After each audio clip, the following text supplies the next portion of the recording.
अस्सलाम वालेकुम, मेरा नाम मेहर है। कुछ दिन पहले मैं अपनी फ़ैमिली के साथ किसी शादी पे गई हुई थी। वहाँ पे आपको पता है कि बच्चे स्टेज पे चढ़ते हैं, उतरते हैं, शोर मचाते हैं, फूल खींचते हैं, स्टेज ख़राब करते हैं। अब उन्होंने सख्ती रखी हुई थी कि बच्चे स्टेज पे ना चढ़ें। हमने अपने बच्चों को नीचे उतार लिया, सब बच्चे नीचे उतर आए। एक बच्चा जो बहुत ज़िद्दी था वो नीचे नहीं उतर रहा था, वो ज़िद्दें कर रहा था, वो उधर ही लेट गया। वो बहुत रो धो रहा था कि नहीं, मैंने स्टेज पे चढ़ के बैठना है, मैंने फूल खींचने, मैंने वो सारे फूल ख़राब करने। और वो माँ बाप बेचारे बहुत परेशान हो रहे थे। माँ उसको घसीटते हुए नीचे लेके आ रही थी, वो फिर रोता धोता ऊपर जा रहा था। बहुत स्टबन बच्चा था। ऐसे बच्चों का हम कैसे इलाज कर सकते हैं? क्या ऐसे बच्चों के सामने ही हम उसको हर वक्त कहें कि ये बहुत ज़िद्दी बच्चा है, या हम उसको और तरीके से डील करने की कोशिश करें? आज का जो मेरा टॉपिक है वो ये है कि हम स्टबन बच्चे, जो ज़िद्दी बच्चे होते हैं, उनको हम कैसे ट्रीट कर सकते हैं, उनको हम कैसे डील कर सकते हैं। स्टबननेस क्या होती है? वो ये होती है कि बच्चा अपनी ज़िद के ऊपर अड़ जाता है और अपनी ज़िद मनवा कर छोड़ता है।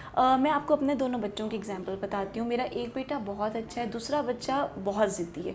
वो अपनी ज़िद के ऊपर अड़ जाता है, उसको हम बहुत तरीक़ों से डील करने की कोशिश करते हैं, मगर वो बच्चा बहुत ज़िद्दी है, वो अपनी ज़िद का पक्का होता है, वो अपनी ज़िद मनवा कर छोड़ता है। अभी तो वो छोटा है, हम उसकी ज़िद्दें भी मान लेते हैं, उसको तरीके से डील भी कर लेते हैं, लेकिन जैसे जैसे वो बड़ा होता जाएगा वैसे वैसे उसको हमें डिफरेंट तरीक़ों से ठीक करने की कोशिश करनी होगी। ऐसे बच्चे जो ज़िद्दी होते हैं, एक तो वो अपनी धुन के बहुत पक्के होते हैं, वो मोटिवेटेड होते हैं, वो करेजियस होते हैं। हमें हर वक्त उनके नेगेटिव पॉइंट्स को नहीं देखना चाहिए, उनके पॉजिटिव एस्पेक्ट्स को भी देखना चाहिए। वो कभी भी हार नहीं मानते। वो अगर पढ़ाई में लग जाते हैं, अगर अपनी पढ़ाई में दिल लगा लेते हैं, तो अपनी पढ़ाई में वो अच्छे नंबर जो उन्होंने ठानी होती है वो लेकर छोड़ते हैं। वो मेहनती भी होते हैं, वो एहतियात भी करते हैं, और जब तक वो ख़ुद ना सीखें, जब तक वो ठोकर खाकर ख़ुद ना सीखें, उनमें वो चेंज ऑफ बिहेवियर नहीं आ सकता। वो किसी के समझाने से नहीं समझते। वो जब तक उनके अंदर ख़ुद वो चीज़ ना आ जाए, जब तक वो ख़ुद किसी चीज़ को हासिल ना कर लें, उस चीज़ का पीछा नहीं छोड़ते। सबसे पहले उनके साथ पेशेंट रहना चाहिए, सब्र व तहम्मुल के साथ उनका मुकाबला करना चाहिए। उनको अगर हम गुस्से के साथ डील करने की कोशिश करेंगे, वो और ज़िद की तरफ जाते रहेंगे। अगर हम उनको प्यार से ट्रीट करेंगे तो भी वो ज़िद की तरफ जाएंगे। जो आपने अपना मिशन रखा हुआ है, आप उस मिशन पे कंसिस्टेंट रहें, मगर उसको चॉइसेस दें। अगर फॉर एग्ज़ाम्पल आपने अपने बच्चे के कपड़े चेंज कराने हैं और आपका बच्चा कह रहा है कि मैंने ये कपड़े नहीं पहनने, सबसे पहले आप उसको 2-3 शर्ट्स की चॉइसेस दें। उसको सिलेक्ट करने दें कि उसने अपनी चॉइस के मुताबिक कौन से कलर की शर्ट पिकअप करनी है। एक तरीका ये हो सकता है कि हम उसको चॉइसेस दें। दूसरा ये कि अगर वो कोई काम कर रहा है, उसको वो काम ज़्यादा इम्पॉर्टेंट लगेगा। आपने अगर फॉर एग्ज़ाम्पल उसको खाने के लिए बुलाना है, उसको खाना खिलाना है, और वो खाना नहीं खा रहा है, वो किसी गेम में इन्वॉल्व्ड है, तो मे बी उसके नज़दीक वो चीज़ उस वक़्त ज़्यादा इम्पॉर्टेंट हो। आपको क्या करना चाहिए कि थोड़ा सब्र करें, उसके साथ उस गेम में इन्वॉल्व्ड हो। उससे पूछें कि इस वक्त तुम कौन से लेवल पर हो, कितनी देर और लगेगी, wow you are doing so great. ऐसे कमेंट्स करने के बाद फिर उसको खाने की तरफ लेकर आएँ, या साथ साथ खाना खिलाएं, या जैसे मर्ज़ी। हर घर का अपना अपना एक तरीका होता है, लेकिन अगर आप उस वक्त ज़िद उसके साथ लगा लेंगे तो बच्चा अपनी ज़िद के ऊपर अड़ा रहेगा और आपको ही हार माननी पड़ेगी।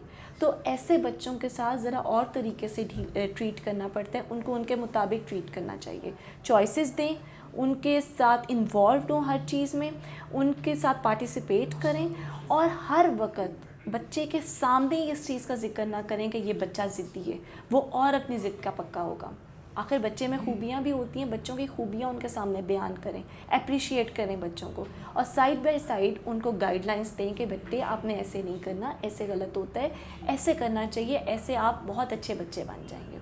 अच्छा, इसके अलावा ये जो स्टबननेस होती है, कई दफ़ा तो एक्वायर्ड होती है, इनहेरिटेड होती है, और कई दफ़ा हम इनहेरिट भी करते हैं इस चीज़ को।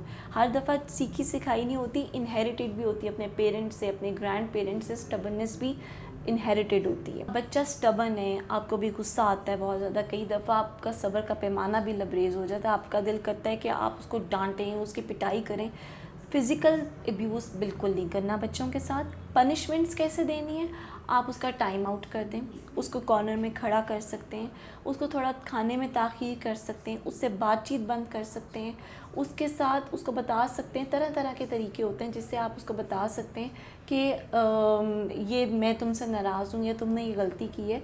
बच्चा भी बहुत छोटा होता है, बच्चा एकदम से नहीं सीखता। कई बच्चे, हर तरह का बच्चा होता है, कई बच्चे जल्दी सीखते हैं, कई बच्चे देर से सीखते हैं, कई बच्चे बहुत देर से सीखते हैं। तो हमें हर बच्चे को उसकी नेचर, उसकी पर्सनैलिटी के मुताबिक लेकर चलना होता है। बच्चों को आपस में कंपेयर मत करें। कई बच्चे बहुत स्टबर्न होते हैं, कई बच्चे बहुत सुलझे हुए होते हैं। मेरे दोनों बच्चों में ज़मीन आसमान का फ़र्क है। दोनों को मैं तरीके से लेकर चलती हूँ। कई दफ़ा ऐसा होता है कि अगर आपका एक बच्चा ज़िद्दी है तो उसको देखा देखी दूसरा बच्चा भी ज़िद्दी होता जा रहा होता है। तो एक तो ये कि आप जब सोने लगें तब बच्चों को पूरे दिन की उनकी गलतियाँ बताएं कि बेटा ये आपने गलत किया था, कल से आपने ये गलती रिपीट नहीं करनी है। जो आपका रात का सोने का टाइम होता है और जब सुबह आप बच्चों को स्कूल लेकर जा रहे होते हैं, वो बच्चों का बेस्ट लर्निंग टाइम होता है। उसमें बच्चों को बताएं कि आपने क्या करना है और क्या नहीं करना। आई होप हमारे सारे बच्चे इन तरीक़ों से ठीक हो सकते हैं। बाकी ये कि वक्त लगता है हर बच्चे को ठीक करने में, हर बच्चे को ट्यून अप करने में। तो मेरी वीडियो ज़रूर शेयर करें, सब्सक्राइब करें मेरे चैनल को, क्योंकि मेरी डेली वीडियोस आ रही होती हैं और वो बच्चों से ही रिलेटेड होती हैं, रिलेशनशिप से रिलेटेड होती हैं और बच्चों से रिलेटेड होती हैं। और हर बच्चे का, हर फैमिली के बच्चों का इशू जो है वो सेम ही होता है। Thank you so much. Have a very nice day.